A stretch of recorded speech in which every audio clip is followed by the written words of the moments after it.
Hi, I'm Pastor Bill with your Maple Minute for this Thursday, July 9th, 2020.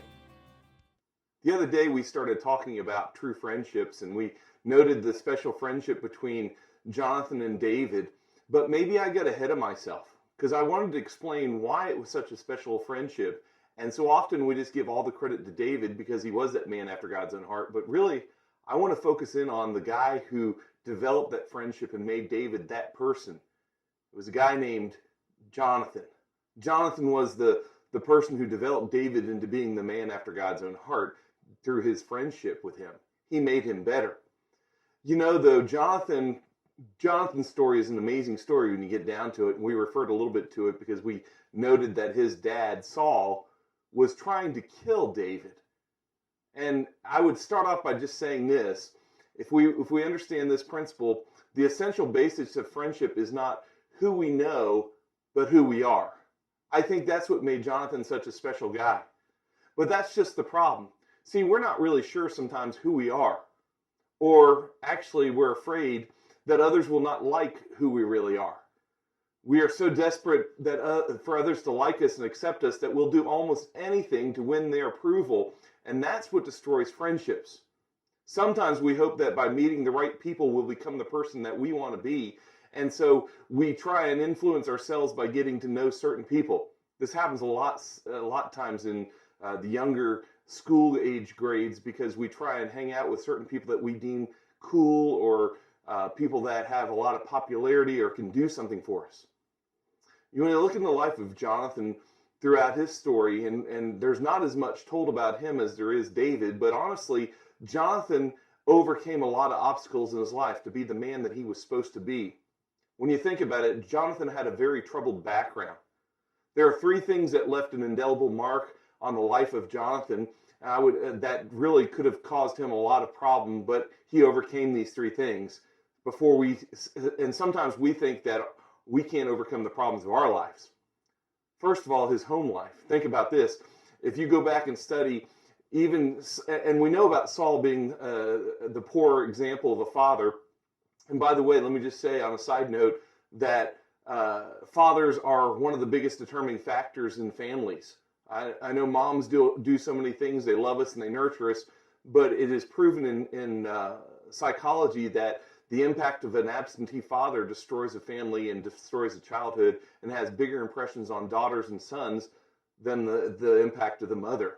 In fact, even in the aspect of salvation, do you realize that if a father accepts salvation in his home, that the whole family is more likely to get saved than if the mother does?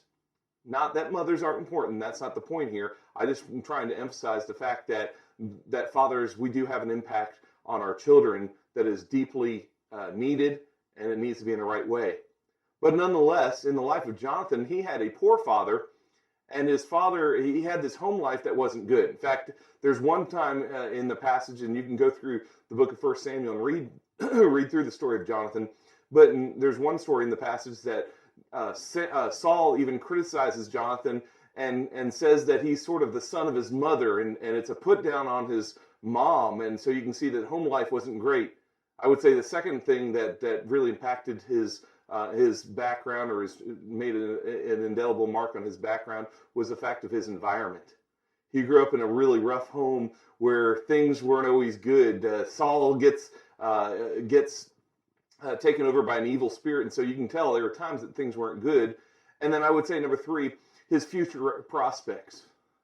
So you see his dad, Saul, was filled with insecurities, and because of this, the model that Saul taught was a model that showed a friendship or of people relationships, showed that he loved those who met his needs, and he practiced a vehement form of conditional love, and that must have weighed heavily on who Jonathan was as Jonathan grew up. And not only was Jonathan's past filled with conflict and his present filled with defeat, but his father had also shut the door on his future by a direct disobedience to God. And we will deal maybe at a later time with who really all the issues of Saul. But I just want to put those down as a layer so we understand who Jonathan was. So despite all those liabilities, though, Jonathan entered into one of the scripture's great friendships. And the reason he was able to do this is very important to us because it points to the basis of friendship. You see, however difficult our past, there's a factor that is able to help us overcome our past, to realize our potential, and minister to others. That factor was vividly displayed in Jonathan's life in an episode that was the turning point for the entire nation of Israel. It's found over in the book of 1 Samuel in chapter 14, the first 15 verses. And for time's sake, I'm not going to read all of them, but I want you to. Go ahead and read through it sometime in your devotional life. In 1 Samuel chapter 14, the first 15 verses, we find things are not good. The Philistines really were overwhelming Israel, and Saul in his cowardly state had done nothing really to help free them. In fact, we find that weaponry was very limited. Saul and Jonathan, perhaps maybe only the two that had swords in the whole nation. And so they were cowering under the might of the discipline of the Philistines that God allowed into their lives. But Jonathan took an active stance even though his father was being cowardly. And I think in 1 Samuel chapter 14, in those first 15 verses, there are three statements that are made by Jonathan in the midst of this attack that he makes on this garrison at Michmash that reveal the transforming power of God in his life that allowed him to be the friend that he needed to be to David. These three statements are just so important. We're going to take the time to read them real quick. In verse number 6, it says, Jonathan said to his young armor bearer, and maybe I should set up the story. I do want you to read it, though. Jonathan and his armor bearer decide to take action, and so they decide to scale a wall of a cliff, basically, and go up and attack a Philistine garrison, and just the two of them against more than 20 people, and see if God would do something great in that. So in verse 6 again, Jonathan said to his young armor bearer, "Come, let us go over to the outpost of those uncircumcised men," speaking of the Philistines. "Perhaps the Lord will act on our behalf." Now, that's not a "I hope so," that's not an unsure. He just doesn't, he knows, and I appreciate the fact that Jonathan understands the fact that he doesn't control God. So what he's saying is, I'm not going to pretend to understand or make God do what I want him to do. I think so often we do that, and that's not actually in my notes. But what he's saying here is, I really am trusting by faith that God will act for us. And I'm trusting that we're acting in God's will. But here's the most important statement. He says, "Nothing can hinder the Lord from saving." That's so awesome. I wish we'd all remember that one. That would make our days a lot easier when troubles come, wouldn't it? Nothing can hinder the Lord from saving, whether by many or by few. They were very outnumbered. And see, what he had done is he had put out a decision in his mind that when he was approached by the garrison, or when they said something to him, he would say, he would try and get them to invite him up. And he knew if God would be in it, if the Philistines would invite him and his armor bearer into it. And so I just think here, the first statement here, that nothing can hinder the Lord from saving, whether by many or by few, shows us that Jonathan had God's attitude towards the enemy because he took God's word seriously. That's the first of these three statements. He realized the issue was not that he could work for the Lord, but that the Lord could work with him. He knew that God was able to do exactly what he said he would do in freeing them. And as Jonathan trusted God, God worked through him.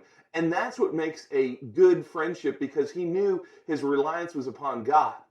The second two statements that are made are very similar to each other. In verse number 10, Jonathan speaking, he says, "But if they say, 'Come up to us,' we will climb up, because that will be our sign that the Lord," and here it is, "that the Lord has given them into our hands."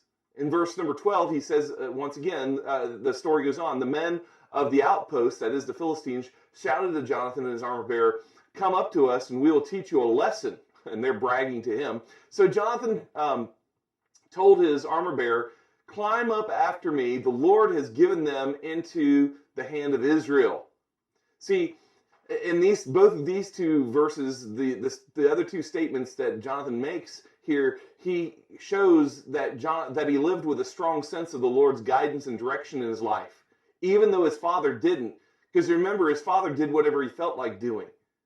Jonathan planned, he trusted, and he acted on the basis of his faith in the Lord God. Jonathan knew that that God was concerned about the small details of his life. And that's something that we should take into our lives. And when we do this, it makes us the people that are good friends.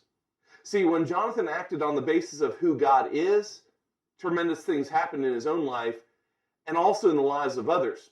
You see, Jonathan and his armor bearer, to go on for the story's sake, Jonathan's the armor bearer, they take out the whole garrison and cause a surge in the confidence of Israel. And so Israel was able to rise up against the Philistines and overcome them. See, because of his relationship with God, his potential was realized, and he became the kind of person that others wanted to know. And that's what makes him such a good friend. His skills, his charisma, his attributes were molded by God in such a way that Jonathan became the man whose life made an impact. And I would encourage you, as we look into the story, we got to realize the essential basis of friendship is not who we know, but who we are.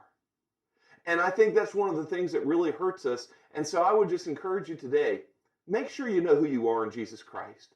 That's something that I've been teaching and preaching on since I've been here at Maple. And that's such an important aspect of who we can be. See, when we don't know who we are, then we don't know what to do. But when we know who we are, we know what to do. And we can be good friends to those around us, not just use people. We can love people the way we're supposed to. Until next time, this has been your Maple Man.